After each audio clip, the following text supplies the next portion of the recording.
Arizona was the last of the contiguous 48 states to be admitted to the Union. There are a number of reasons for Arizona's delayed admittance, but one of the chief reasons had to do with politics. In the early part of the 20th century, one of the debates that raged across the country centered on the practice of democracy. Traditional Republicans emphasized Republican government that relies on representative government, a form of indirect democracy where the people elect others to represent them and make decisions on their behalf. Democrats and progressive Republicans, on the other hand, supported more direct democracy, where the people have the opportunity to vote on issues themselves. The issue was ignited in 1902 when the voters of Oregon amended their state constitution to add initiative and referendum. The initiative and referendum are different avenues of allowing the people to directly vote on legislation. It was the introduction of direct democracy into state governance. A few years later, in 1907, Oklahoma was admitted to the Union as the 46th state, and inspired by Oregon, included the power of initiative and referendum in its original state constitution. Momentum for direct democracy was mounting, and in 1908, Oregon took it a step further by using the power of initiative to amend its constitution to include a brand new concept, the power of recall. That is, the power of the people to force a special election to remove an elected official in the middle of their term, thus taking direct democracy to a whole new level.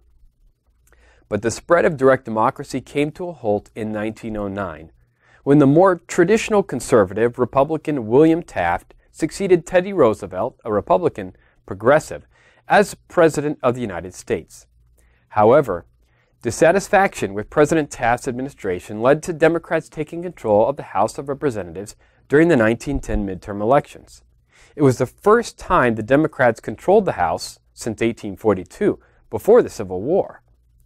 While the Republicans retained slim control of the Senate, the intra-party split between progressive and conservative Republicans meant that supporters of direct democracy had the upper hand in Congress, which was now set for a face-off with President Taft. Congress subsequently passed enabling legislation allowing the territories of New Mexico and Arizona to convene state conventions to draft constitutions, a big step towards statehood.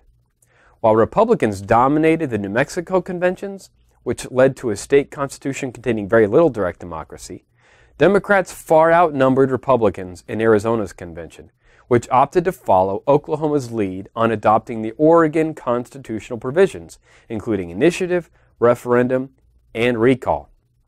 Arizona's constitution even allowed for the recall of judges.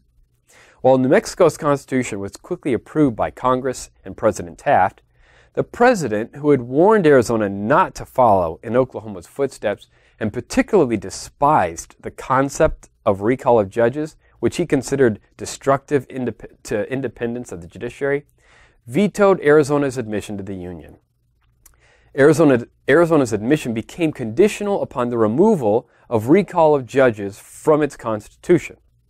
So Arizona voters complied by amending the state constitution to limit recall to just legislative and executive offices, thus allowing it to become the 48th state on February 14, 1912. While it seemed at first that President Taft had won on this issue, nothing prevented the voters of Arizona, now a full-fledged state, from amending its constitution again to reinsert the recall of judges. And that's exactly what they did just 9 months later. Because of all this drama centering on the admission of Arizona as a state to the Union, President Taft faced stiff opposition in his re-election bid. Progressive Republicans warned their more conservative Republican colleagues that fighting against direct democracy would damage the party. Former President Teddy Roosevelt ended up entering the race to challenge Taft in the Republican primary.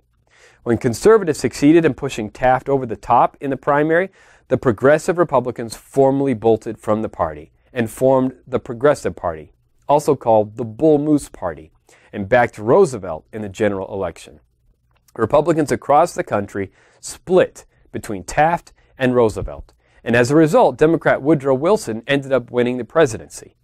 In fact, Taft ended up coming in last place of the three, and even finished 4th place in Arizona behind a socialist candidate. Suffice it to say, Arizona's road to statehood was full of drama and had a national impact, even setting off a sequence of events that split a political party and cost a man his re-election to the presidency.